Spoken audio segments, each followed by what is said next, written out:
Midterm elections just 6 days from tonight. Democrats across the country are scrambling to avoid squandering the blue wave that they have promised for months.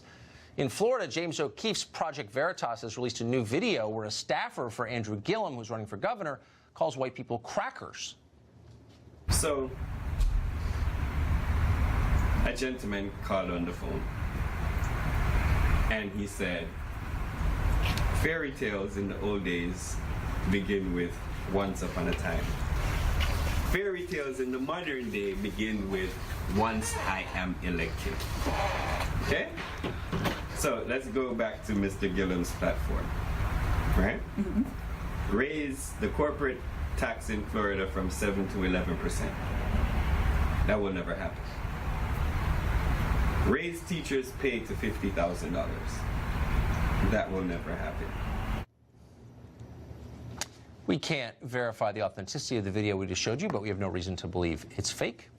In Georgia, meanwhile, Democratic gubernatorial candidate Stacey Abrams received the support of Oprah Winfrey. She continued to defend her decision to burn the state flag at a protest years ago.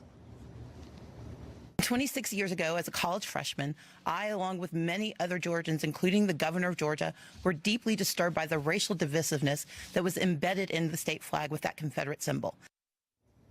Have we agreed that it's divisive, not divisive? The debate continues. Meanwhile, in Indiana, Democratic Senate incumbent Joe Donnelly stumbled through a debate where he awkwardly praised his staffers for doing a good job, apparently in spite of their ethnicity. Watch this.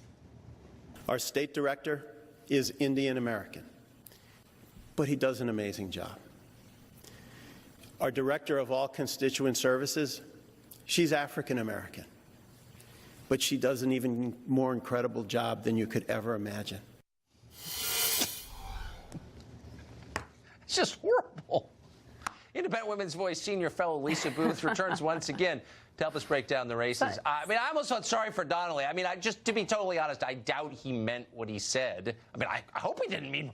Well, did anybody say anything about that? He said he used the wrong conjunction. He meant to use and. And look, I'll give him the benefit of the doubt, but what frustrates me, if that was Mike Braun, the Republican candidate, nobody from the left and nobody in the media would be giving him the benefit of the doubt. Instead, they would be charging racism, and it would be a massive deal, which it, of course, is not going to be with Joe Donnelly. No, but I still want to live in a country, even if we're doing it unilaterally, where we give people the benefit of the doubt. I do, too, which is why I'm giving him the benefit of the doubt. I'm going to here, but you're absolutely right. It would not work.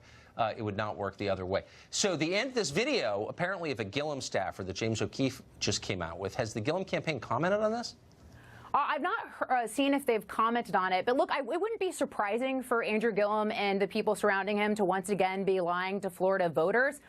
This is a guy who was deflected repeatedly when asked about the FBI investigation into a city. And remember, undercover agents, as of 2015, they got access to city officials, and Andrew Gillum was one of them. And those undercover agents did things like purchase a Hamilton ticket to take him to Hamilton a Hamilton play, rather.